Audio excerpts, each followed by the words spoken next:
Hi everybody, my name is Hannah and this is Pepper and Pine. Welcome to this series where I help you understand how we navigated the homeschool high school experience.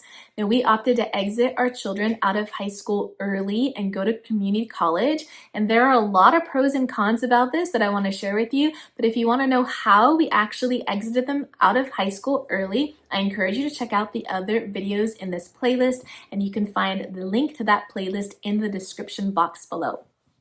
Now, there are pros and cons to going to community college either as a high school student or exiting high school early and going to community college. And I want to share with you our impressions of the pros and cons, and there may be others as well, but I encourage you to really evaluate whether this is the right choice for you and your family. Now, the first thing that I want to share are some of the positive aspects of going to community college early. Now, these are my versions of positive aspects, and that is that they can exit high school, do community college, and by the time they're entering university, they're entering about 2 years ahead of their peers. So the timeline there is subjective. You may think that it's a good thing to finish your schooling early, and some people might say it's not a good thing, that they need to be in there when their peers are in there for social reasons. But for us, exiting high school and completing their AA degree, basically their associate's degree, and finishing that while they were still high school age, and then transferring to university as 17 or 18-year-olds was a positive for us. That meant that they could also finish university early, finish their master's early, and really just be on with their life and have their job and their career and really get going with that at an earlier age. Another thing that I found to be a positive was that when they were in high school, I felt like I would not be able to do a high school rigor with them, but I still liked the homeschool environment. I did not want to send them to a brick and mortar high school. And so the idea of being able to take classes at the local community college was really appealing for us. So it was a positive thing for us that we could outsource those classes, especially if we opted to continue homeschooling. We would be able to do some of the classes that we didn't feel like we could do at home, especially like say biology or chemistry. We didn't have access to the labs or the materials. And so having them be able to take those kinds of classes in community college was definitely an asset if we wanted to still continue with homeschooling. Now, we didn't continue with homeschooling, we exited out. And ironically, they did not take biology or chemistry. They took other sciences for their transfer courses before going to university. So that was actually kind of a funny thing that happened, that they never actually took a chemistry lab or a biology lab. And that was specifically because of their major. If their major was different, they might have been required to take those classes, but for their major, they didn't need to take those classes. So what's another positive thing? Well, if you're taking community college classes as a high school student, you do not need to pay for those classes. You still need to pay for books, but the classes themselves are free. So that's definitely a positive asset, especially if you decide to homeschool high school for the duration of high school and simultaneously take your community college classes. Well, the fees are waived, which is great. So you're not paying for any of those classes. But the second you exit from high school, for us, the students took their proficiency exam, the California High School Proficiency Exam called the CHESP. It is different now. But as soon as they took that exam, passed it, and turned in their paperwork to the university or to the college, then they needed to start paying for those classes. Now, community college classes are far less expensive than university classes, but it is still an expense. So the positive thing about staying in high school was that those classes were free. Now, there are definitely other positive aspects of being in community college, just the proximity to home, saving money versus going to university directly. But there are also a lot of challenges and a lot of cons that I really want to share with you, because it is going to be important in making your decision of whether this is good for your family or not. One of the biggest cons is age. My students were younger than other community college students, and not just a little bit younger, in some cases, very much younger. And that's because a lot of times in the community college environment, you have adults who are returning to school. So you're not just with 17, 18, 19-year-olds, you're also with 25-year-olds, 30-year-olds, and older. And that's something that you want to be mindful of, especially for the safety of your children, especially if they're going at a younger age, like if they're going at 9th or 10th grade, or even if they're going in middle school, which you are able to take college classes when you are younger than high school, but you of course need permission and make sure that the professor is okay with a younger student being in class. And there are some classes that you can't take for safety purposes, so you do need to explore all of that. But I did not especially like the idea of my 15-year-old, 16-year-old being in classes with students who were 10 or 20 years older than them. For the most part, that's fine, but it sort of skews your expectations of a college environment, which was another really big thing that my students shared with me, my children shared with me. But I wasn't super crazy about them being with older students, not just a few years older, but much older as well. Another con, which was kind of a surprise, was that some of the classes were too easy. Now, this is kind of surprising that a class would be too easy, number one, for a high school student taking a college class. And for the other reason, why would that actually even be a problem if the college class is too easy?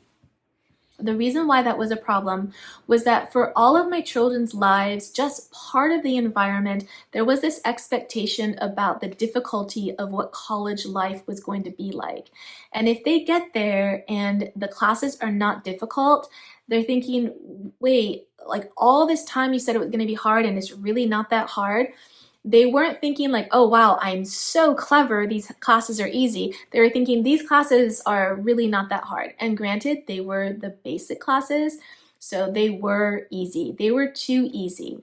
And the problem was not just that they were too easy, but then my children were thinking, but then these students have already graduated from high school. Why are they in these classes? And so now the caliber of students that they were going to school with were not students that were maybe competitive in their younger years in education or striving to go to university or college bound to begin with. They were students, a vast collection of students. Some of them certainly were that, but when they were in their most basic classes, not the transferable classes, the most basic classes in math and English. And if you want more details of why they were enrolled in those classes, I encourage you to check out the other videos in this series. The links are in the description box below. And so when they were in these super basic classes, they were confused as to why these other students were in these classes with them. Like, hadn't they gone to college, or aren't they older? Why are they in this class? And so the caliber of student in the class that was with them were not the college-bound students that they might have been surrounded by had they been in a high school class with other students who were college-bound. Now, is this a problem? It's not a problem, but why was it a con? So it was a con because then the mentality of my children started to diminish their expectations of what college life was like. Oh, it's going to be easy. Oh, I don't have to study. It started to affect what their perceptions were of college classes. Now, very quickly, those college classes got challenging. Very quickly, they really needed to bring all of their skills and study and do their homework and really be top-notch students. But at the very beginning, that wasn't the case. At the very beginning, they could gather the information very easily. They passed those classes with great scores on their tests, great grades. Like, it was just a little bit too easy for them. Now, we did choose those easy classes for a reason. And again, you can check out the other videos in this series so that you can understand why we opted for that. But being around the students who were not originally college bound for those classes started to make them have an impression of what the students were like in college.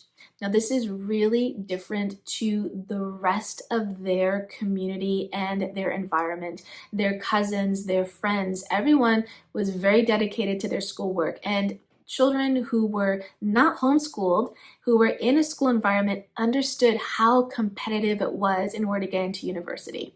Now, we're not in a university town, but we are close to one, and that city and those students are so top-notch that straight A students, 4.0 GPAs, are either being rejected from that university or being waitlisted.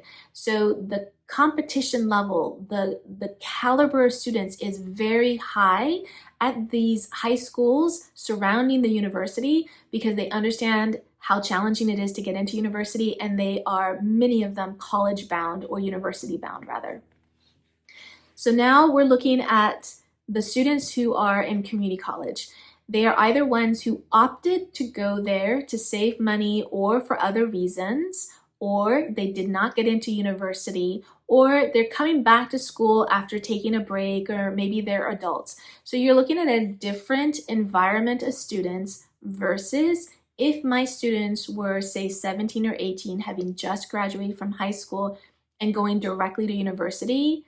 The caliber of students who actually made it in as freshmen to that university would have been top notch, like not just A students, A+ students with, robust resume of other activities and sports and community service and not just great grades, but like excellent grades and like really hard classes. That is the caliber of student that would have been their peers had they gone directly to university. Now, we didn't think that they would be able to get into university directly out of high school based on their high school experience as a homeschooler with the experience that I could have provided.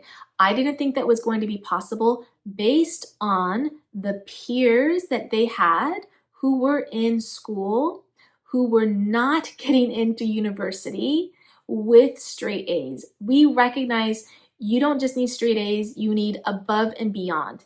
We didn't think that was going to be possible in their high school experience, so we looked at alternatives in addition to already recognizing that there were alternatives that we wanted to explore. Even if we had chosen not to explore those alternatives, the idea of getting our students into university was already going to be a challenge, and we were looking for the best way to ensure that they could get into university. And doing the community college route was going to increase their chances of getting into university. And also, if they did it in high school, it means that not only would they increase their chances of getting into university, they could also enter into university when generally their other peers were going to enter into university anyway. They would just be a couple years ahead of the game. So when they were in community college, surrounded by students that may decide to go on to university, may not decide to go on to university, I saw that as a con. I didn't want them to lose or to not take it seriously. I didn't want them to lose that ability of wanting to study and taking it seriously and wanting to get the good grades and wanting to be in an environment where they're learning and loving the learning. I didn't want them to lose that based on the students. Now, luckily, very quickly, those classes got difficult and challenging. And in some cases, those community college classes were more challenging than the university classes. But very quickly, they were with a caliber of student whose aim was eventually to go to university. And so I liked having that around my students, my children, so that they were around people who valued studying, who valued going to class, who were committing to finishing their coursework. One of the other cons was that my students were younger than their peers socially as well. So not just younger and it's just an academic environment, but younger socially as well. So when they were on campus, I was concerned, like, what kind of friends are you going to make? Who are you going to be studying with? And at first it was kind of a novel thing that, oh, you're only 15, you're only 16, you're so much younger than the other students. Like, they would be making friends with students who were 17, 18, 19, 20 even. And there was a little trepidation around that. And so at first it was like, oh, that's really cool. You're so young, or you finished high school so early. And at first that was kind of like a nice thing for my students to feel sort of good about their accomplishment and good about being there. And then at the same time, I was concerned about their social circle. I didn't want to be with students who were so much older. I was concerned about that. So again, having a younger student in that environment can be a concern. It can be a con for you. Maybe it's not a big deal. Maybe it's not a challenge for you. For us, I was concerned about that. I was aware that this was going to be something that maybe wasn't the best option, but it was the option that we were choosing. At the same time, being a younger student means that I did not want my students being in a college environment until they looked like they could be there. And that means post-puberty, when they had gone through a bit of a growth spurt, looked like they could be there. They still looked young, but there's kind of a variety when you're looking at children who are between, like, say, 15, 16 to about 20. As long as they look like they could be in that group, I was okay sending them. If they still hadn't reached puberty, or they just still kind of looked young and a little bit too green, then I did not want them going to community college. I didn't want there to be social awkwardness. I didn't want them to be isolated because it looked like they didn't belong. I wanted them to look like they could be there. That is a personal choice for us. That may not be a choice that you want to make. That might not even be a con for you, but for us, I did not want them going until they looked like they could be there. And for us, that was around 10th grade, so late 9th grade, early 10th grade. That was around the time when I felt comfortable with them going on campus. We also didn't want them taking late classes as well. We wanted them at the daylight hours, just so that for safety again. And that was, we could navigate that pretty well because we were able to choose those classes. And there was enough variety, especially when they actually exited high school and they were full-time college students. When their registration window opened a little bit earlier, we were able to get those classes a little bit easier at times that were more suitable for us, with professors that we thought were rated higher than others. And so all of that became a lot easier when they were full-time college students and had exited high school entirely, versus still being in high school taking community college courses. Another thing that I thought was a bit of a con was the coursework. This coursework is intended for adults, for students who are done with high school. They are college students. Your high school student doesn't necessarily belong in coursework that's intended for an older student. You want to make sure that their maturity level is there in order to be able to process that information.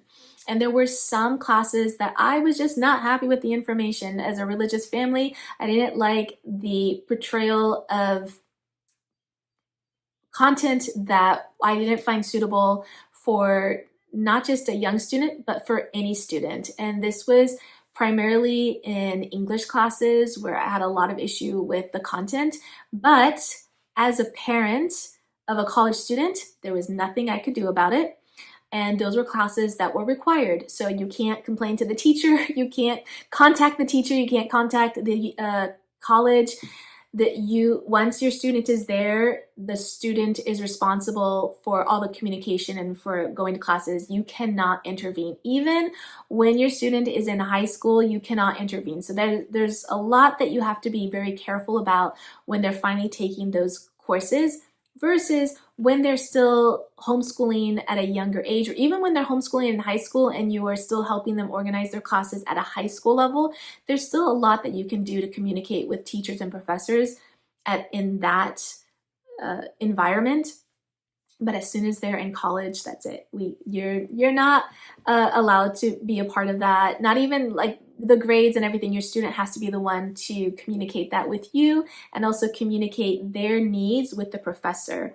And that was another learning process as well, that we needed to help our students in even the basics of composing an email. And this is just one thing that I was adamant about for them, because I remember a situation many years ago. A family member who had gone to college was writing an email to their professor as though it was a text message. It had no formality to it. It had text verbiage that was shortened and not spelled correctly, because that's the way you do in text messages. Punctuation was off.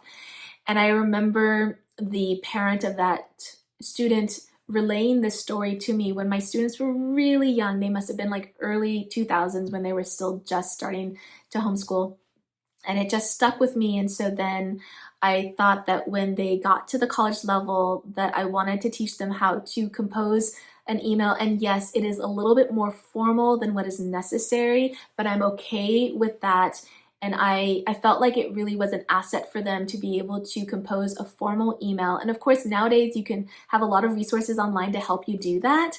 But at the beginning, I wanted them to make sure that they could communicate with their professors and to make connections with their professors early on, because if there are any issues with classes, it's going to be easier to resolve those issues with a professor who knows who you are and can communicate with you in an effective way.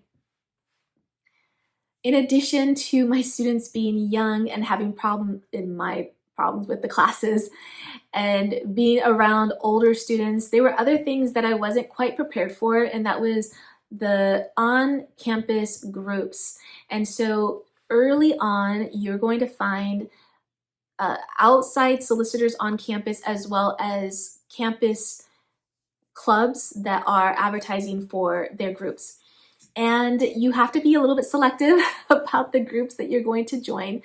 And all groups are going to be represented. And so my oldest son, this was a novelty for him. Like, he hadn't ever encountered this. And so in encountering these different groups and talking to different members and really being exposed to other ideas in that environment was both good and bad. It's great because that exposure is necessary. It might be bad because he's a little bit too young for it. But really, once they hit puberty and maturity, they should be capable of taking on those kinds of conversations and learn about different ideas. And what was still good about it was that because he lived at home, he was still a high school aged student. He was 15, 16, 17. He would come home and talk a lot about those different situations, which allowed us to help him dialogue, so that when he then encountered those situations again, he had a little bit of background information to be able to communicate, and also not just go to all the clubs and just all of a sudden be members of all these different clubs. It allowed him to have a little more discernment because he was still living at home and was able to communicate with us some of those different topics that he had encountered. It also required us to inform him to not sign anything. Don't sign up for a credit card. Don't sign up for, recruitment. Don't sign up for anything, because number one, he's too young for those. But even so, teaching them to have discernment over those kinds of things, because as soon as they turn 18, that's it. They are adults, and once they sign those contracts, those are legally binding contracts. And so when they are in a sheltered environment, sheltered growing up years, then having to teach them those things early on is really important, because you want to ensure that those things are well understood before they engage in those contracts. So that's another thing that we had to explain, which it's not necessarily a pro or a con, it's just a reality, and understanding that that reality is going to come a couple of years earlier than their peers actually was a good thing, because had we not had that opportunity to talk to them, what if they were able to consent to those kinds of things and there was no way out of them because they were already adults. So having that opportunity to talk about them a little bit earlier was good, because they legally weren't able to sign up for some of those things anyway, being 15 or 16. But you do need to check when it is legal to sign up for those things, either recruitment, a credit card, or anything else that might be on campus. You want to find out what is legal in your state or in your country. So when it came to sports, which my children didn't sign up for sports at the college level, those sports were just done outside, extracurricular activities outside of their community college environment. But you do want to be careful about signing up for sports, even when they're finally eligible to do so. If they are younger than their peers, a lot of injuries can happen, especially if they're younger and smaller.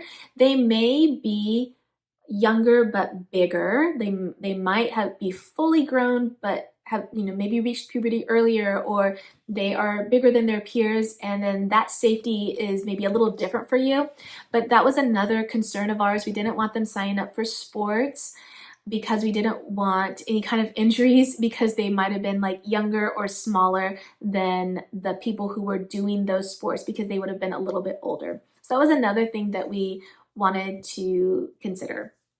Another con about being in college younger is that you have to take those grades seriously. So it's not necessarily a con so much as just a realization that those grades are going on your transcript. And even if they are non-transferable classes, the letter grade will be on your transcript, even if the GPA is not being included in your transferable classes. So you can't just embark on those classes kind of willy-nilly and it's like, well, that's okay, I'm just going to try out these and it's okay if I don't do well. It actually is really important that you do well in those classes and that you do take those grades seriously. So only embark on this community college journey if you feel like your students or you are ready for the rigor of those classes. Even if sometimes the rigor isn't there, you still need to take those classes really seriously. I hope this look at the pros and cons of going to community college early was helpful to you. I do encourage you to check out the other videos in this playlist. I hope that you'll check out the blog post that accompanies this video. You can find the link to that blog post in the description box below. And if you'd like to see how we're homeschooling on a daily basis, you can find me on Instagram and now on TikTok at Pepper and Pine.